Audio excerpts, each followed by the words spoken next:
বাংলাদেশের 18 কোটি মানুষের প্রিয় সংগঠন জনগণের দাবি আদায়ের আন্দোলনের অন্যতম সেনানায়ক বাংলাদেশ জামাত ইসলামী ঘোষিত জুলাই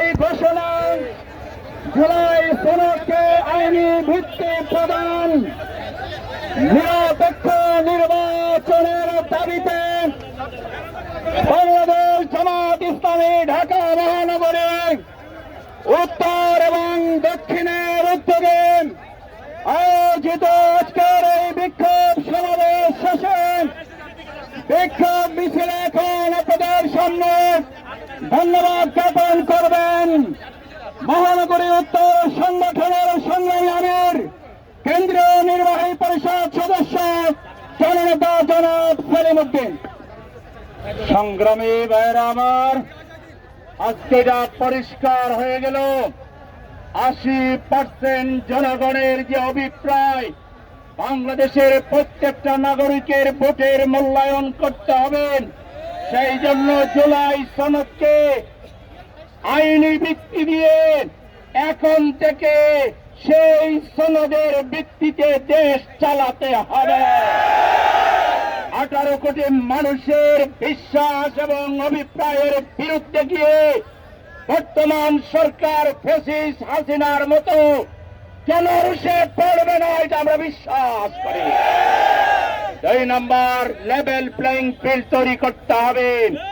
জামাতের মতো দলের বিরুদ্ধে, শান্তিপ্রিয় সুশৃঙ্খল দলের বিরুদ্ধে, দাঁড়িপাল্লার বিরুদ্ধে যারা কথা বলে এদেরকে বিচারের আওতায় আনতে হবে। তাইলে জনরোষ কাউকে ছাড়ে না, হাসিনাকেও ছাড়ে না। হাসিনা যে পথে গিয়েছে তার দালাল এবং দূষররাও সেই পথে যাবে। আমরা জিজ্ঞেস করতে চাই, যদি পিয়ারের জন্য, পিয়ারকে আইনি ভিত্তি দেওয়ার জন্য, সনদকে আইনি ভিত্তি দেওয়ার জন্য রাস্তায় অবিরাম সংগ্রাম করতে হয়, জীবনে বাজি রেখে সেই সংগ্রাম করতে রাজি আছে? আজকের মতো সবাইকে সংগ্রামী অভিনন্দন জানিয়ে আজকের মিছিল এবং সমাবেশ এখানেই সমাপ্ত ঘোষণা করছি। আল্লাহ হাফেজ। বাংলাদেশ জিন্দাবাদ। বাংলাদেশ জামাত ইসলামী জিন্দাবাদ। সালাতুল মাগরিবের আজান হয়েছে, সবাই রাস্তা ছেড়ে দেবেন। দ্রুত সালাতুল মাগরিবের আজান হয়েছে, মসজিদে চলে যাবেন। দ্রুত রাস্তা ছেড়ে দেবেন। দ্রুত রাস্তা ছেড়ে দেওয়ার জন্য অনুরোধ করছি। সম্মানিত যাত্রী সাধারণ ভাইরা যারা কষ্ট পেয়েছেন, কেন্দ্রীয় জামাতের পক্ষ থেকে আপনাদের কাছে ক্ষমা চাওয়া হয়েছে। আপনারা মেহরবানি করে জাতির বৃহত্তর প্রয়োজনে আজকে যাত্রী সাধারণ সম্মানিত নাগরিকগণ যারা কষ্ট পেয়েছেন আমাদেরকে ক্ষমা সুন্দর দৃষ্টিতে দেখবেন। সবাইকে ধন্যবাদ।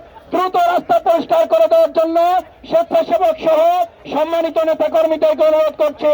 আসসালামু আলাইকুম ওয়া রাহমাতুল্লাহি ওয়া বারাকাতুহু।